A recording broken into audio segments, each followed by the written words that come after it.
You know she can't pay, yet you serve her anyway. Do you want your wages docked? The manager shouted across the diner, making the young waitress bow her head in silence. In the corner booth, the little girl sat motionless, her eyes filled with shame. The next morning, a man in a black suit walked in, followed by 4 bodyguards, and asked, "Who's the person who's been helping my daughter all this time? Welcome to QH. Let's uncover what really happened." Maya Brooks tied her apron with practiced efficiency as dawn broke over Maple and Morning's cafe.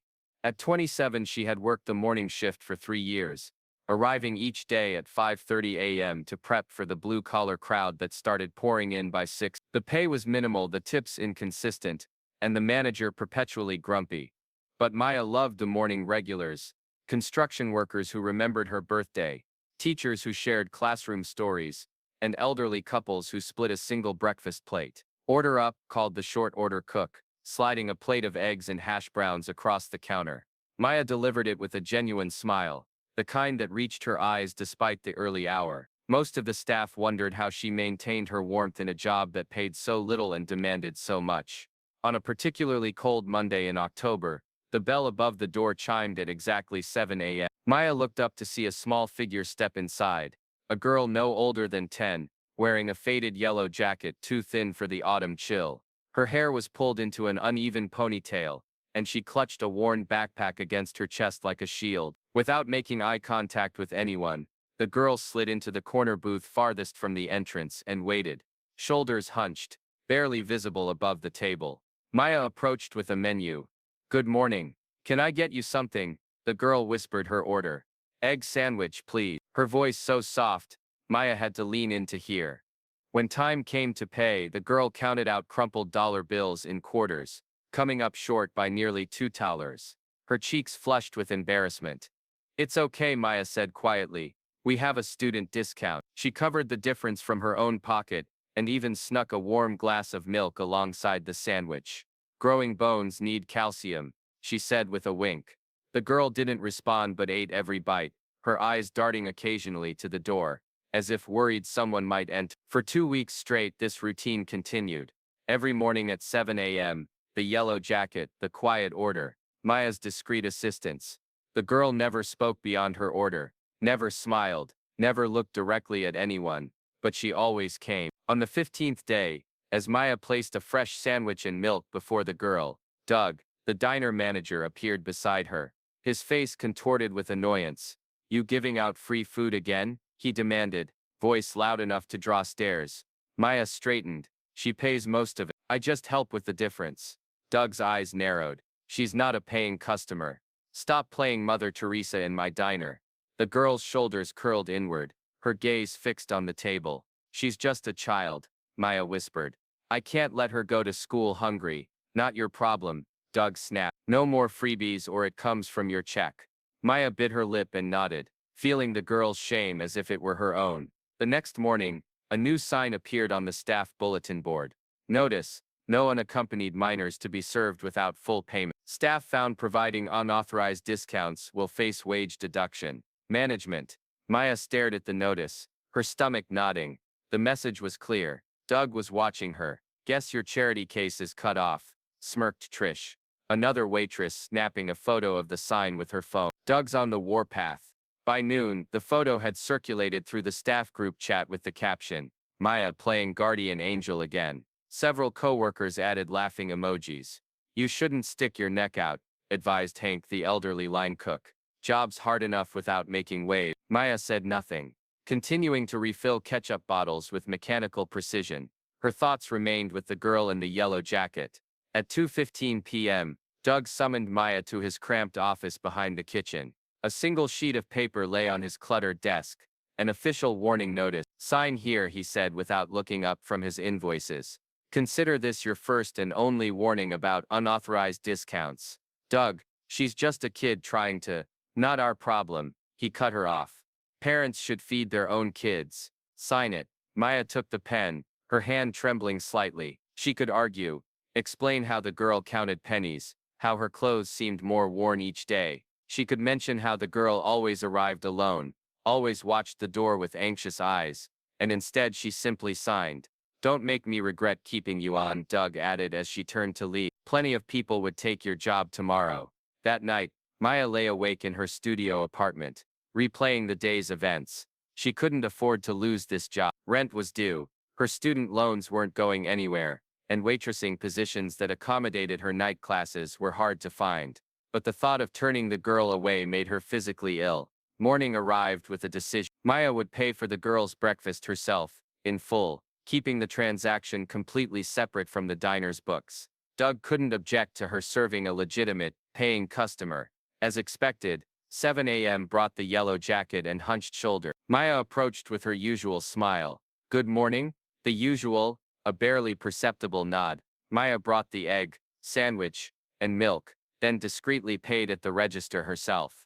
The girl ate in silence, her movements careful and measured, like someone accustomed to making herself invisible. But today was different. As Maya cleared nearby tables, she noticed the girl pull something from her backpack, a folded paper, creased from being folded and refolded many times. The girl placed it under her empty milk glass before slipping quickly out the door. Maya picked up the paper, unfolding it carefully. In large uneven handwriting, "You're the only one who talks to me without being scared. I like the milk every morning. Thank you." Something caught in Maya's throat. She slipped the note into her apron pocket, close to her heart. In that moment, Maya understood. The girl wasn't ungrateful or oblivious. She simply didn't know how to express gratitude in a world that had taught her to expect nothing. That afternoon, Doug caught Maya reviewing the security camera footage from the morning. "What are you doing?" he demanded. "Just checking if someone left a phone." She lied quickly. In truth, she wanted to see if the girl ever met anyone outside, if there was a parent or guardian who dropped her off. The footage showed only the girl walking alone down the block, stopping twice to look over her shoulder before disappearing around a corner. "Focus on your actual job," Doug muttered. "You're not getting paid to play detective." That night, for the first time, Maya wondered who this child was, and where she came from. Not out of curiosity, but concern. If you've ever helped someone without being properly understood, type real, because true kindness needs no explanation. The following morning dawned gray and drizzly. Maya arrived earlier than usual, preparing a fresh egg sandwich to have ready precisely at 7 a.m. But 7 a.m. came and went with no sign of the yellow jacket. By 7:30, Maya found herself checking the door every few minutes, worry gnawing at her stomach. Had her interaction with Doug scared the girl away? Was she sick or worse? Had something happened to her? At 8:15, the diner's atmosphere shifted suddenly. Conversation died mid-sentence, as a gleaming black SUV with tinted windows pulled up directly in front of the entrance. Two men in suits emerged first, scanning the area before opening the rear door. A tall man in an impeccably tailored black suit stepped out. His presence commanded attention, not flashy or loud, but radiating quiet authority. Two more suited men flanked him as he entered the diner. The breakfast crowd fell silent. Forks paused mid-bite. Doug emerged from the back office, eyes widening at the scene. He hurried forward, smoothing his rumpled shirt. "Good morning, sir. Welcome to Maple and Mornings. How can we help you?" The man's eyes, sharp, intelligent, and slightly tired around the edges, swept across the diner. He ignored Doug's greeting. "I'm looking for the person who's been helping my daughter," he stated. His voice was deep but controlled, revealing nothing about his intention. Maya froze by the coffee station, pitcher in hand. The four bodyguards positioned themselves strategically around the diner, their posture professional but unmistakably vigilant. Doug's smile faltered. "I'm not sure I understand." "My daughter," the man repeated calmly. 10 years old, yellow jacket. "She's been coming here for breakfast." Maya sat down the coffee pitcher and stepped forward. Her heart hammered against her ribs. "That's me," she said quietly. "I've been serving her." The man turned, studying her face for a long moment. His expression shifted from scrutiny to something softer, more vulnerable. "She hasn't eaten breakfast outside our home since her mother died," he said. "You're the first person she's spoken a complete sentence to in 3 years." The diner remained absolutely silent. Even the kitchen sounds had ceased. "I didn't know," Maya whispered. The man approached her, extending his hand.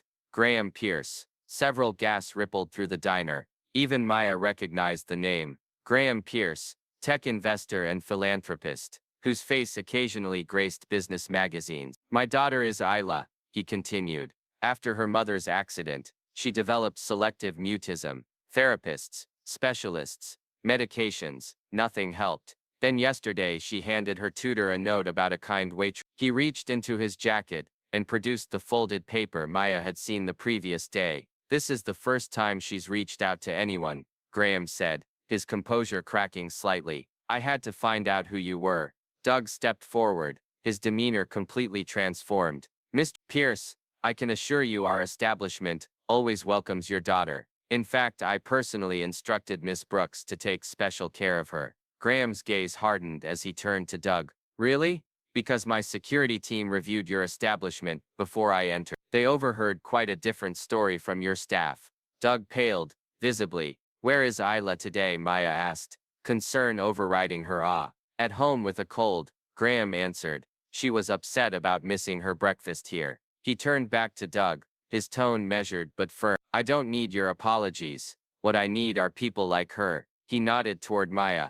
In my organization. From his pocket, he removed a business card, handing it to Maya. Ms. Brooks, if you're interested in opening your own restaurant, I'd like to fully finance it. Maya stared at the card, her vision blurring with tears. I don't understand, she managed. You showed kindness to my daughter when she was invisible to everyone else. Graham said simply. I'd like to return that kindness. The diner's entrance chimed. A small figure in a yellow jacket slipped inside, followed by an older woman, who must have been her caretaker. Isla, no longer anonymous, no longer just the girl, approached Maya slowly. For the first time she looked directly into Maya's eyes. Will you still have egg sandwich? She asked in a small but clear voice. Maya knelt to meet her gaze, tears flowing freely now. Every single day, if you want them. Isla smiled, a tiny fragile thing, but unmistakably real. If you believe kindness will be heard, even when people can't speak, type her. 1 month later, I&M Mornings opened its doors 6 blocks from Maple and Mornings Cafe. The Cozy Cafe, its name a combination of Isla and Maya, featured warm lighting, comfortable seating, and a special corner designated for school children. A small sign on the wall read, "No child turned away, all students welcome." Maya had insisted on keeping prices affordable. The restaurant's business model included a suspended meal program, where customers could prepay for food that would go to someone who couldn't afford it. Isla came every morning before school, her yellow jacket, now accompanied by a small apron embroidered with the cafe's logo. She didn't speak much, but she helped arrange napkins and wrote the daily specials in her improving handwriting. Sometimes Graham joined them, sitting quietly with his laptop while Isla worked alongside Maya. Other times he sent the car to pick Isla up afterward, always with a generous tip and a note of thanks. Doug had sent Maya a lengthy email apologizing and offering her old job back with a substantial raise. She didn't respond. Several former Maple and Mornings regulars now frequented I&M Mornings instead. Hank, the elderly line cook, had joined Maya's team, bringing his secret hash brown recipe with him. When local news caught wind of the story, reporters requested interviews. Maya declined most, but agreed to one brief statement. I didn't do anything extraordinary. I just refused to ignore a child who needed to be seen. The reporter pressed for more details about Graham Pierce's involvement and the financial arrangement behind the cafe. Maya smiled. This isn't about money. It's about creating a space where kindness is the default, not the exception. On quiet afternoons, Maya sometimes caught Isla watching her with a thoughtful expression. The girl was slowly emerging from her shell, not in dramatic bursts, but in small significant moments. She now greeted regular customers with nods, occasionally whispered comments to Maya about the pastry display, and had started keeping a journal of her own. One morning, Isla arrived with a carefully wrapped packet. Inside was a framed photograph of herself, smiling tentatively, holding an egg sandwich. Beneath it, in her distinctive handwriting, "Thank you for the milk when I was thirsty and the kindness when I was hungry." Maya hung it behind the counter, a quiet reminder that sometimes the most important acts of kindness are the ones no one else notices. Subscribe to keep their silent stories alive. Heroes never fade. One afternoon, Maya stood behind the counter at Maple and Mornings, watching Isla help a smaller child fold napkins. It struck her then, not just the beauty of growth, but the miracle of trust rebuilt thread by thread. The girl once hidden beneath a yellow jacket was now the quiet heartbeat of something far bigger than a cafe. In every warmed sandwich and handwritten thank you, Maya saw what no grant or title could buy: healing made visible, Some people need money, some people need fame, but some people just need a warm glass of milk each morning to help them through a grief no one else can see. Maya didn't know who Isla was, but she recognized that silence can also be a cry for help. Sometimes kind people don't need recognition, they just need permission to keep being kind. In a world that rewards the loudest voices, remember to listen for the quiet ones too. They often have the most important things to say. Subscribe to QH Incredible Stories, where the quietest people are given the loudest voice. We told their story, you gave it meaning. Thank you.